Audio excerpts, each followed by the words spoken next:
Continuando con las actividades virtuales y el complemento de las clases teóricas, hoy vamos a hablar de la enfermedad de Chagas-Mazza, ¿sí? Esta patología o esta enfermedad tenemos que tener presente que tiene un origen rural, se da en un contexto social de pobreza, por tanto pues podemos decir que es un marcador del nivel socioeconómico de una población. Generalmente en nuestra mente o para todos está presente este contexto, ¿sí? Que la enfermedad de Chagas-Mazza es una enfermedad relacionada con la situación económica, con el nivel de pobreza, ¿sí? Que tiene una población, una ciudad, un país. Lo interesante es que con la migración que existe ahora, con la mundialización de todos, ¿sí? Con la globalización, con la facilidad que tenemos hoy de viajar a otros países, hoy estamos en Bolivia en la tarde y de repente al día siguiente podemos amanecer en países muy lejanos al nuestro, y esto ha hecho pues que podamos, por decirlo así, exportar esta enfermedad.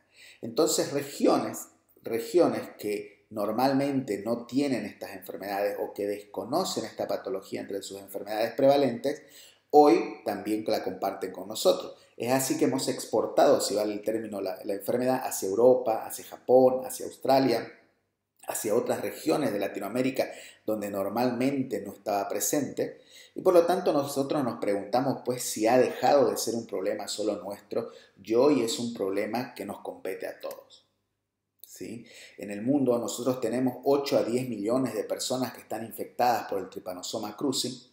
Interesantemente, de estos 8 a 10 millones, 6 millones de personas se encuentran en América. Tenemos una incidencia de 50.000 nuevos casos por año, siendo 28.000 a 29.000 de estos nuevos casos por año de origen vectorial y de 8.000 a 9.000 de estos nuevos casos por transmisión vertical. Y una primera aproximación que haríamos a la enfermedad de Chagas-Mazza sería su división o su clasificación. De esta forma nosotros podemos clasificar a la enfermedad de Chagas como una etapa aguda y una etapa crónica. Esta es una clasificación revisada y actualizada y es la forma en la cual actualmente deberíamos clasificar a la enfermedad.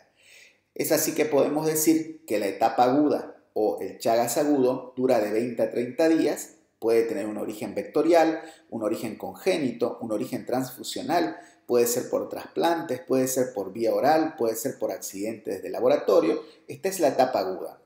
Esta etapa, por lo general, en las ciudades, en los hospitales grandes, en los hospitales de tercer nivel, que es donde hacemos nuestras actividades prácticas y asistenciales, muy difícilmente nos vamos a encontrar con este tipo de pacientes. ¿Por qué? Porque estos pacientes en etapas agudas están en las zonas rurales, ¿no? Entonces nosotros por lo general vemos la etapa crónica de la enfermedad. Y actualmente la etapa crónica de la enfermedad se la divide en dos. La enfermedad de Chagas-Mazza crónica sin patología demostrable y la enfermedad de Chagas-Mazza con patología demostrable. De lo que antes llamábamos la enfermedad o la etapa latente del Chagas es lo que hoy se conoce como sin patología demostrable. Sabemos y partimos del punto de que es la fase o la etapa crónica de la enfermedad.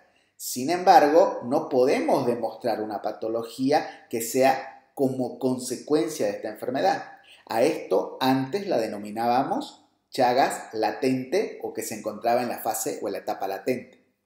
Y el otro grupo será pues los que tienen una patología demostrable.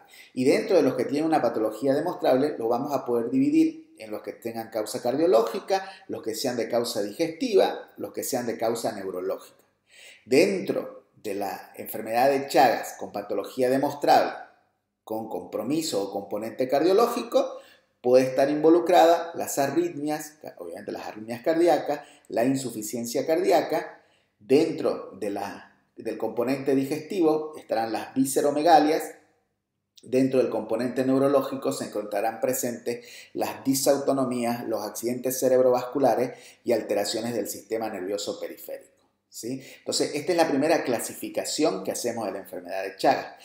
Y en el Chagas principalmente es importante ubicar y definir en cuál de las dos fases de la enfermedad se encuentra el paciente, en una aguda o en una crónica, porque dependiendo en cuál de estas etapas o cuál de estas situaciones se encuentre nuestro paciente, nosotros vamos a poder elegir el método de diagnóstico adecuado y correcto. Es así que en la etapa del Chagas agudo, nosotros nos vamos a centrar en identificar en la sangre del paciente el parásito. Ese es el objetivo en el Chagas agudo. Identificar para hacer el diagnóstico el Trypanosoma cruzi a través del micrométodo por Stroke. Sin embargo, en la etapa crónica ya la identificación del parásito pasó, por lo tanto nosotros nos vamos a centrar en identificar la respuesta defensiva del cuerpo ante esta presencia del parásito. Y esto lo hacemos a través del ELISA, del HAI o del IFI, que lo vamos a ver más adelante. Entonces, siguiendo con esta línea de que la clasificación es importante tanto para ubicar a nuestro paciente si se encuentra en una etapa aguda o en una etapa crónica y que esto nos va a llevar a la elección del método diagnóstico ideal, también puede ser importante para poder determinar el tratamiento que tiene nuestro paciente. Es así que en la etapa aguda nosotros, como sabemos que para el diagnóstico necesitamos la evidencia del parásito, siguiendo esta línea, el tratamiento tendrá también por finalidad matar y destruir el parásito. Y este tratamiento lo podemos hacer con Nifurtimox o Benzimidazol. Nifurtimox a una dosis de 15 miligramos por kilogramo por día y el Benzimidazol en adultos a dosis de 5 miligramos kilogramo día, en niños 5 a 10 miligramos kilogramo día, en lactantes 10 miligramos kilogramo día y cuando nos encontramos frente a accidentes de laboratorio a una dosis de 7 a 10 miligramos por kilogramo día. Entonces, seguimos esta línea en la división entre aguda y crónica, tanto para elegir el mejor método de diagnóstico, ahora también para la elección del tratamiento, y ahora veamos un poquito o adentrémonos hacia lo que es la enfermedad de Chagas en su etapa crónica. Y dijimos que en un inicio, ¿sí? El Chagas crónico será un Chagas crónico sin una patología demostrable. Y definamos a qué se refiere esto. Esta es la etapa preclínica, una etapa subclínica o inaparente, donde los pacientes son portadores, es decir, tienen una serología positiva para la enfermedad de Chagas, pero no tienen síntomas clínicos, su examen físico cardiovascular es normal y los estudios complementarios que les solicitemos serán también normales. Por ejemplo, si le pedimos un electrocardiograma, no veremos ninguna alteración en el electro. La radiografía de tórax desde el punto de vista cardiovascular será normal. Si le solicitamos, decidimos solicitarle una prueba ergométrica graduada, la misma tiene que ser normal. El ecocardiograma no nos mostrará ninguna alteración estructural ni funcional, ¿sí? Y además, el examen del aparato digestivo va a ser normal. Por lo tanto, cumple el criterio de que no podemos demostrar alguna enfermedad como consecuencia o como complicación de la enfermedad de Chagas, ¿sí? Existen o están involucrados diferentes mecanismos fisiopatológicos en el avance de la enfermedad hacia la presencia de la enfermedad de Chagas, ¿sí? No podemos negar que uno de los mecanismos es la acción directa que tiene el parásito, el daño directo que tiene el parásito. Y el resto podrán ser complicaciones de esto. La acción disautonómica, alteraciones inmunológicas, alteraciones neurohormonales, el aumento de las catecolaminas, la presencia de la apoptosis, fenómenos trombóticos, fibrosis, inflamación, disfunción endotelial, alteración microvascular. Todos estos mecanismos pueden hacer que nuestro paciente avance desde la etapa en la cual no tenía una patología demostrable hacia lo que ya es un daño del músculo cardíaco o del corazón, que sería una cardiopatía chagásica. ¿Qué antecedentes nosotros tenemos que tomar en cuenta para sospechar en estos pacientes que no tienen una patología demostrable pero tienen un Chagas crónico? Y bueno, serán pacientes que han recibido o que residen en zonas endémicas para el Chagas, pueden ser pacientes que han recibido transfusiones, puede ser que la madre haya sido portadora de la enfermedad o puede haber tenido el paciente contacto con el vector. Como decíamos al inicio de la conversación, existe en este caso el objetivo o la finalidad del método diagnóstico no es la visualización del parásito, sino es ver la acción que ha generado y la respuesta que generó la presencia de ese parásito en el cuerpo. Y esto lo hacemos a través, por ejemplo, de la inmunofluorescencia indirecta, que es el IFI, la cual debe ser positiva con títulos mayores a 1 en 32.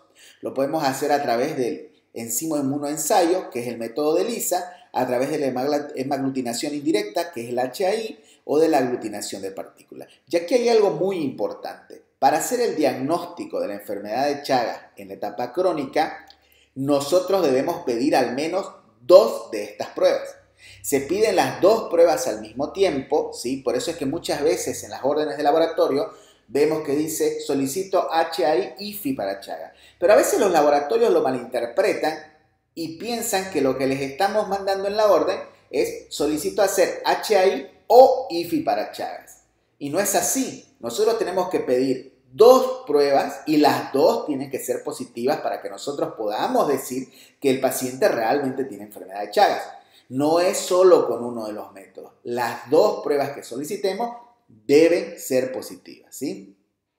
Desde luego también nos acompañaremos de otros métodos complementarios como la radiografía de tórax, un electrocardiograma de 12 derivaciones, un Holter, un ecocardiograma. En caso que sea necesario lo consideremos así, utilizaremos o haremos uso de pruebas evocadoras de isquemia o de pruebas nucleares, ¿sí? Todo esto en el contexto, recordemos, de un paciente que tiene o es portador de la enfermedad de Chagas, pero en el cual no hemos podido demostrar una enfermedad como complicación o como consecuencia de la enfermedad de Chagas.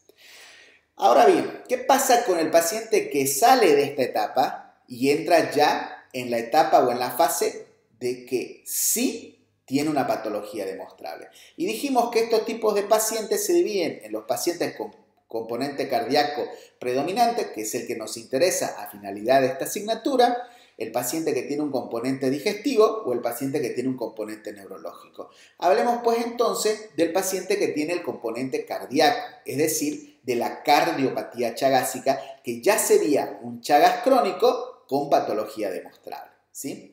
La cardiopatía chagásica, si bien en nuestro medio al menos es muy común y es muy frecuente, nosotros debemos admitir que aún discutimos sobre los mecanismos que llevan al avance del paciente con enfermedad de Chagas y patología hacia cardiopatía chagásica. Tenemos presente que pueden intervenir o que están interviniendo diferentes mecanismos. Pueden ser estos vasculares, inflamatorios, inmunológicos y neurológicos, ¿sí? Existe un desequilibrio autonómico, el cual consiste en una disfunción simpática y parasimpática, lo cual hoy sabemos que va a predisponer a que las arterias coronarias tengan un estímulo de vasoconstricción. La miocardiopatía dilatada afecta al 25 a 30% de los pacientes que se encuentran infectados luego de varios años. Es decir, el paciente con enfermedad de Chagas crónica con un componente cardíaco, ¿sí? 25 a 30% de estos pacientes van a tener o van a presentar una dilatación del corazón, ¿sí? Se considera que esta dilatación cardíaca, ¿sí?, como complicación o como consecuencia de la enfermedad de Chagas, tiene un peor pronóstico que aquellas que tienen otro origen etiológico.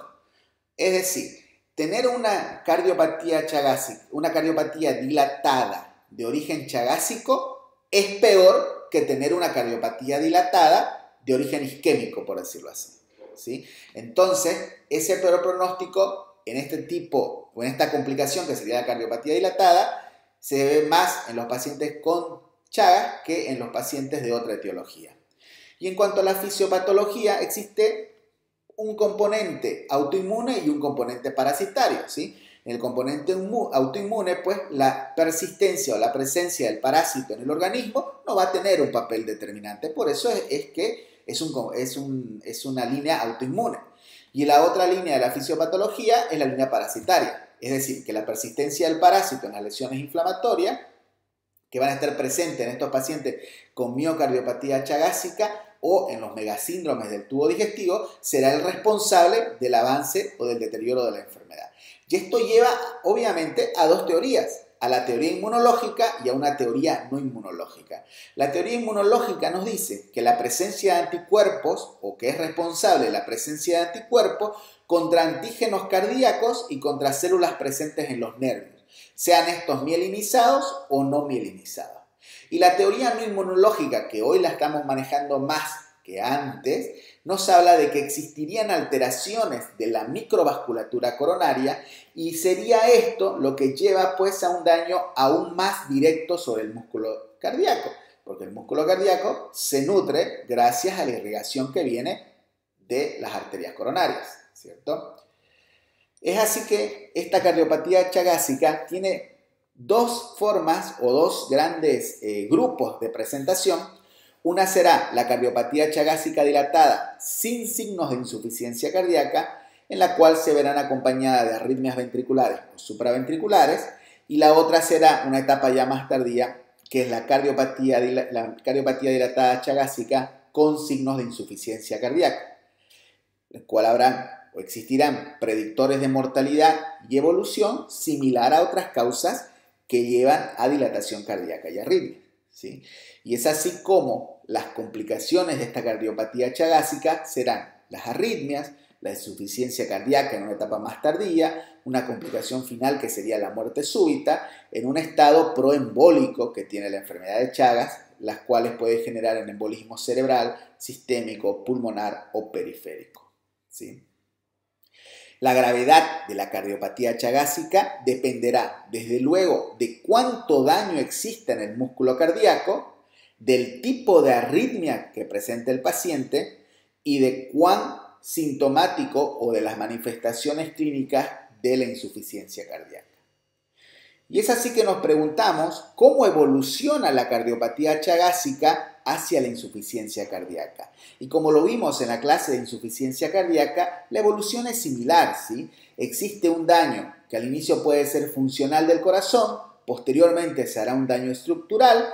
Esto generará una asincronía, que dijimos que la asincronía es parte de los componentes, que la sincronía es parte de los componentes necesarios para un volumen sistólico efectivo. En este caso se pierde ese sincronismo, ¿sí? Se generará una disfunción tanto sistólica como diastólica. Esto llevará a una remodelación de la aurícula y de los ventrículos, dando como consecuencia una dilatación del corazón, y esto se genera o se torna en un círculo vicioso que lleva a un empeoramiento de nuestro paciente con mayor clínica a lo largo o al avance del tiempo, ¿sí? Se generarán pues arritmias supraventriculares, arritmias ventriculares, ya se presentará una franca enfermedad como la insuficiencia cardíaca.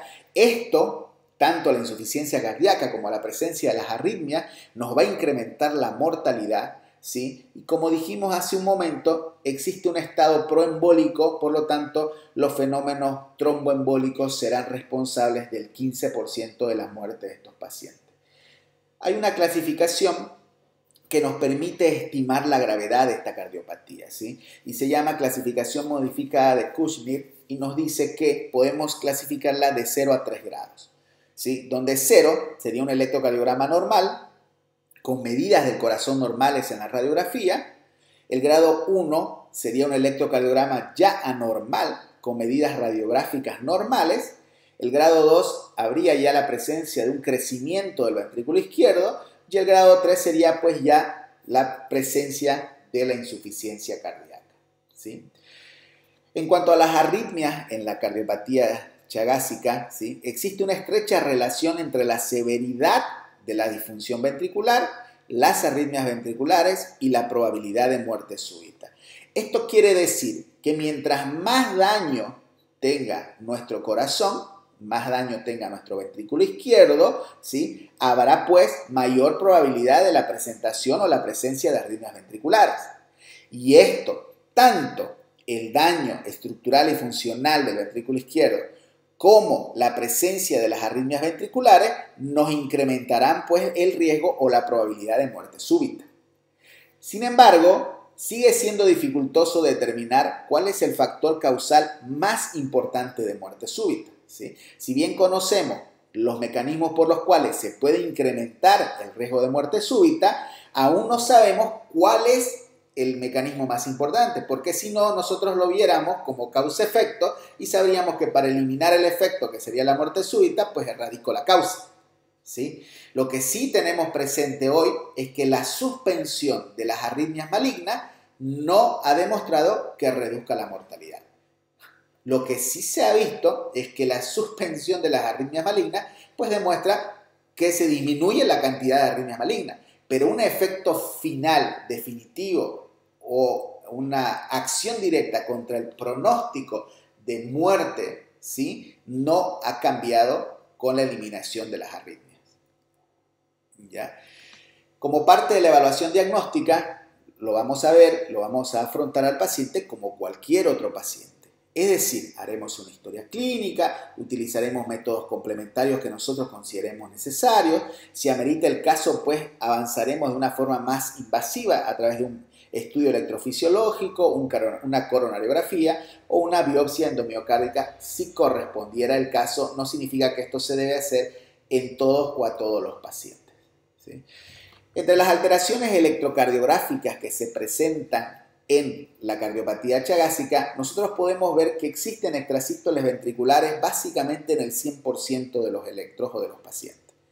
Habrá un bloqueo de rama derecha en el 97% de los casos, un bloqueo auriculoventricular total en el 70%, un bloqueo de rama izquierda en el 63%, bradicardia sinusal en el 60%, fibrilación auricular en el 63% y un bloqueo auriculoventricular de primer grado en un 53% de los casos. Para que estas arritmias ventriculares sean letales, se necesita una interacción entre el sustrato anatómico vulnerable, es decir, el músculo cardíaco dañado, y los gatillos o los predisponentes que van a llevar a que se desencadenen estas extrasístoles, estas arritmias, estas taquicardias ventriculares, estas arritmias que pueden llevar a muerte en nuestros pacientes. Es así que nosotros tenemos debemos identificar predictores de muerte súbita en la enfermedad de Chagas.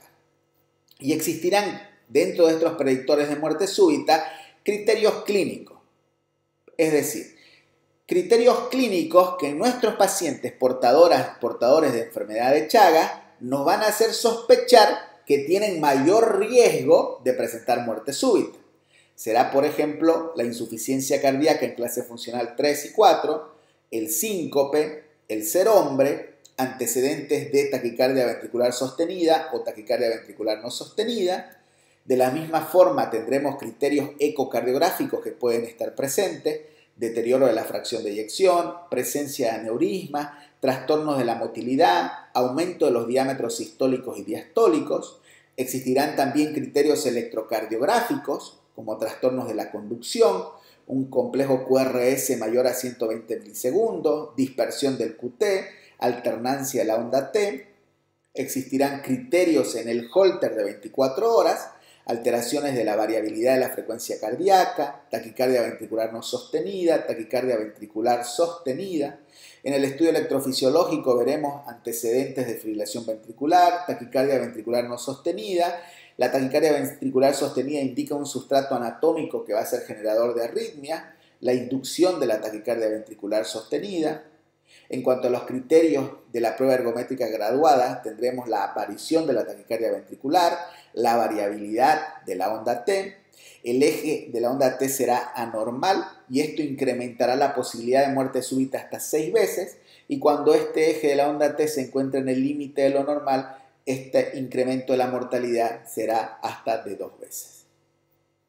Entre las otras áreas que afecta la enfermedad de Chagas, hablamos de que afecta a nivel del tubo digestivo. Dentro del tubo digestivo o del aparato digestivo, quizás su mayor exponente es la dilatación del colon. Habrá un megacolon, en algunas situaciones habrá un dólico megacolon. En el esófago se presentará acalasia, en el intestino delgado habrán pseudoobstrucciones. En el estómago aún es poco conocida la repercusión que tiene y también existe pues dilatación de las vías urinarias. entre la patología neurológica en la enfermedad de Chagas crónica, ¿sí? Veremos en una etapa aguda debilidad, dolor muscular, un compromiso muscular inflamatorio, una afectación del tronco del nervio periférico, compromiso en la transmisión neuromuscular, y en una etapa crónica se presenta algún signo clínico aislado o la combinación de parestesia, así como hipoestesia táctil dolorosa. Y hasta ahora hemos hablado de los diferentes tipos o de las diferentes formas de presentación de la enfermedad de Chagas. En un inicio hablamos de la importancia de identificar en qué fase, tanto si es aguda o crónica de Chagas, nos encontramos para poder determinar, para poder definir el método complementario. Hablamos también del tratamiento de la etapa aguda del Chagas y ahora nos preguntamos, ya terminando esta pequeña revisión, ¿cuál es el tratamiento en la etapa crónica del Chagas? Y esta es una pregunta que es muy interesante porque tenemos nosotros en nuestro país, en el programa del gobierno, que da el tratamiento antiparasitario en cualquier etapa del Chagas en el que nos encontremos, ¿sí? Sin embargo, nosotros decimos que esto podría ser algo incongruente, ya que en la fase crónica del Chagas, si bien no termina de desaparecer en su totalidad el parásito, ¿sí? El parásito aún puede estar presente en la etapa crónica, lo que sí no queda duda es que la acción directa del parásito deja de ser el principal responsable de la evolución de nuestro paciente. Por lo tanto, uno diría o uno se preguntaría si realmente el tratamiento antiparasitario en las etapas no agudas, en las etapas crónicas, pues realmente va a cambiar la evolución de esta patología y por ende el pronóstico, ¿sí? Y es así como un grupo de investigadores comandados por el doctor Selim Yusuf se planteó precisamente esto y se lanzó un estudio que se llama el estudio BENEFIT. Y en el estudio BENEFIT los investigadores se plantearon utilizar benznidazol como tratamiento de la enfermedad de Chagas, ¿sí? Entonces, ¿cuál fue su planteamiento? Ellos dijeron que si nosotros le diéramos benznidazol, que es el tratamiento antiparasitario en la enfermedad de Chagas, a los pacientes con enfermedad de Chagas en su etapa crónica, nosotros podríamos modificar la evolución hacia una cardiopatía chagásica, ¿sí? Por lo tanto, si modificamos la evolución hacia una cardiopatía chagásica, desde luego pues podemos modificar el pronóstico de nuestros pacientes. Es así que se lanzó el BENEFIT. Y el resultado fue interesante, porque el resultado del BENEFIT como tratamiento antiparasitario en el Chagas crónico mostró que realmente disminuye aún más la presencia del parásito en sangre, obviamente es un antiparasitario, pero que no cambia de manera significativa, o sea, no reduce de manera significativa la progresión hacia una cardiopatía chagásica.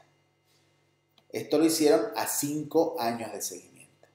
Entonces, esto ya les dejo para que ustedes razonen, ¿sí? ¿Cuál sería la utilidad en la etapa crónica del Chagas de darle tratamiento con antiparasitario? Es así que el tratamiento del Chagas en su fase o en su etapa crónica dependerá pues de la patología con la cual está predominantemente afectado. Para las arritmias cardíacas daremos tratamiento, para la insuficiencia cardíaca optimizaremos el tratamiento, para las enfermedades del tubo digestivo los gastroenterólogos actuarán, para las enfermedades neurológicas actuarán los neurólogos. ¿Por qué? Porque no tenemos en la actualidad un tratamiento efectivo que en la etapa crónica pueda modificar la evolución de la enfermedad hacia las diferentes afectaciones. Esta fue una breve revisión de lo que es la enfermedad de Chagas. Les sugiero que lo complementen con nuestros libros textos y les agradezco por su atención.